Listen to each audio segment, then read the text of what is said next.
दादा, अरे 7 दिवसावर आले लग्न, सगळी तयारी झाली, पण फर्निचरचं काय?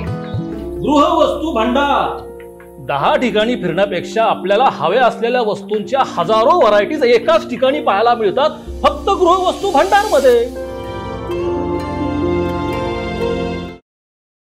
भारतीय स्टेट बँकेत सेवा करून सेवानिवृत्त झालेले अधिकारी राजेंद्र फरगडे यांच्या आठवणींचा कॅलिडोस्कोप या पुस्तकाचं प्रकाशन अनेक मान्यवरांच्या उपस्थितीत झाले.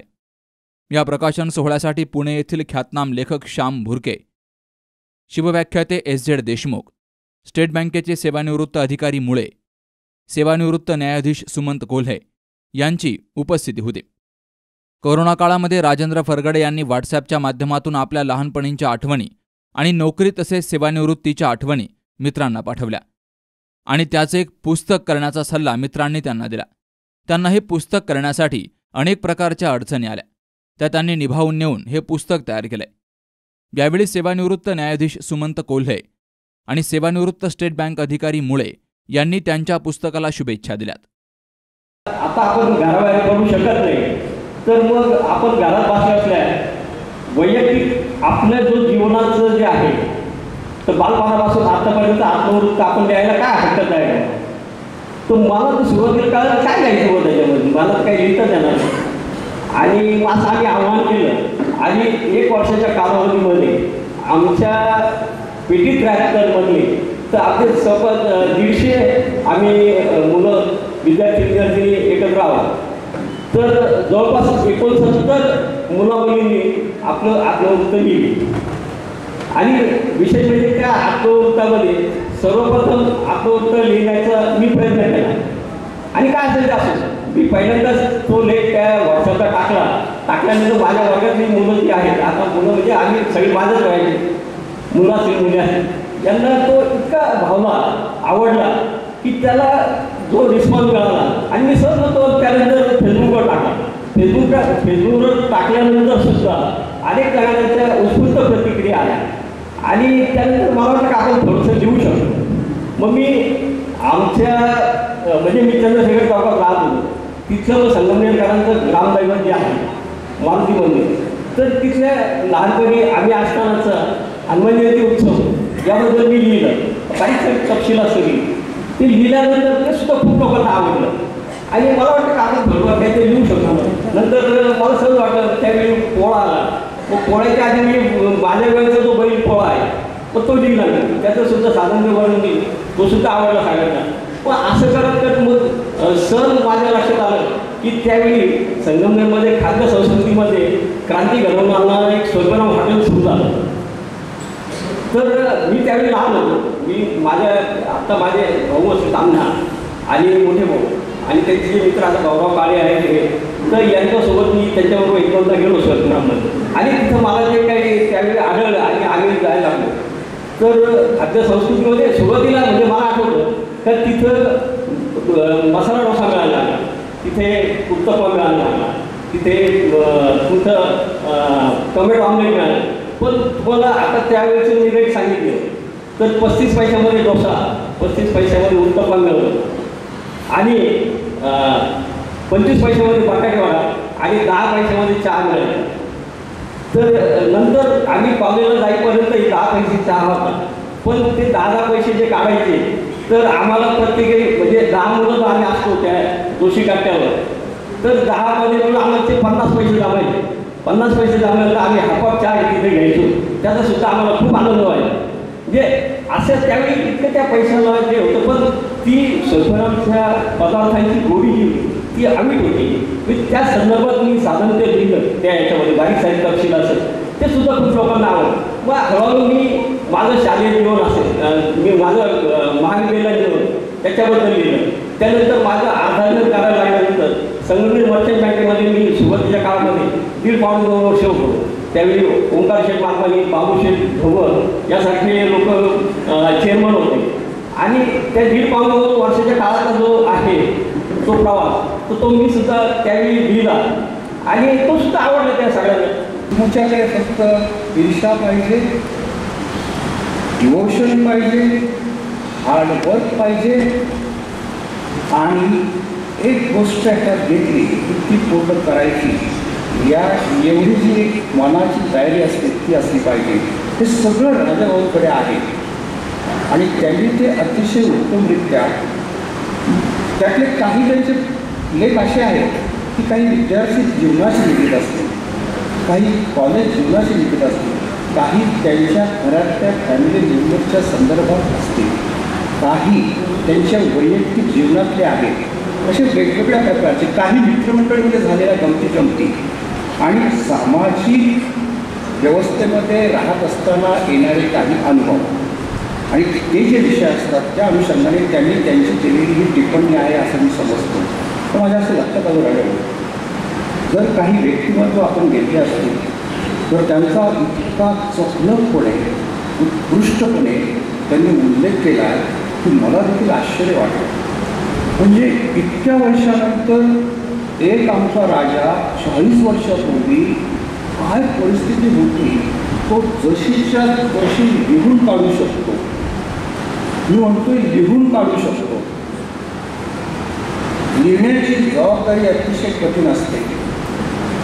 लिहिणं हे उत्तम होऊ शकतं किंवा तुम्ही काय लिहिताय हे तुम्हाला समजत असतं आणि तुम्ही जाणीवपूर्वक ते लिहित असता. मी काय लिहितोय, जाणीवपूर्वक लिहितोय ही स्टेज मनाची येण्याकरिता माझा अभ्यास प्रथम हवा आहे. मला असं वाटतं की आज इथं 2 कार्यक्रम आहेत. एक पुस्तकाचा प्रकाशन सोहळा आणि दुसरं आमच्या राजाचं नामकरण. पण त्याला एक आज विशेषण लागणार आहे, लेखक ठरवायचे. ही सगळ्यात आणखी एक आनंदाची गोष्ट आहे, अभिमानाची गोष्ट आहे. हे मी का म्हणतो, उगा शब्दासाठी शब्द वापरत नाही आहे, मनापासून सांगतोय, स्वानुभवातनं सांगतो आहे. 1919-20 मध्ये परमेश्वरी कृपा, आईवडिलांची पुण्याई, थोरा मोठ्यांचे आशीर्वाद आणि तुमच्यासारख्यांच्या सदिच्छा या सगळ्यांचा परिपाक म्हणून माझी 3500 किलोमीटरची पायी नर्मदा परिक्रमा सुसंपन्न झाली. मग स्वाभाविक आहे, अरे आम्हाला तुमचे अनुभव ऐकायला आवडतील. त्याप्रमाणे अनेक जण भेटले, ऐकलं, पुढे असं घडलं. हे ऐकत असताना काही जणांनी असं सांगितलं, जसं तुम्ही याचं पुस्तक लिहावं ते बरं पडेल, कारण तुम्ही छान बोलता, छान सांगता, त्याच्यामुळे आम्हालाही ती वाचायला आवडेल. आमच्या राजाने आठवणींचा कॅलेडोस्कोप लिहून त्याच दिशेने एक पाऊल टाकलं आहे अशी माझी धारणा आहे. आणि म्हणून राजाच्या या उपक्रमाबद्दल तुमच्या सर्वांच्या वतीने आणि माझ्या वतीने मी त्याचं अभिनंदन करतो आणि त्याच्या हातनं असंच कार्य पुढे व्हावं आणि निवृत्त शाखाधिकारी राजेंद्र फरगडे या ओळखीपेक्षा लेखक राजेंद्र फरगडे ही ओळख जास्त प्रभावी झाली.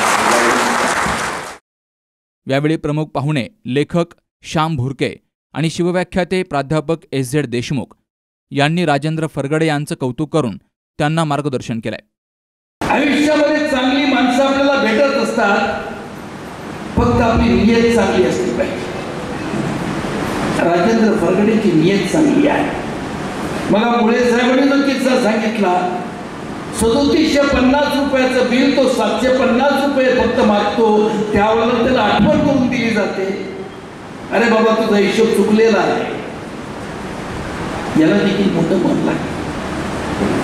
अलीकडच्या काळामध्ये फसवाफसवी करण्यामध्ये आम्हाला चिडतो वाटतं.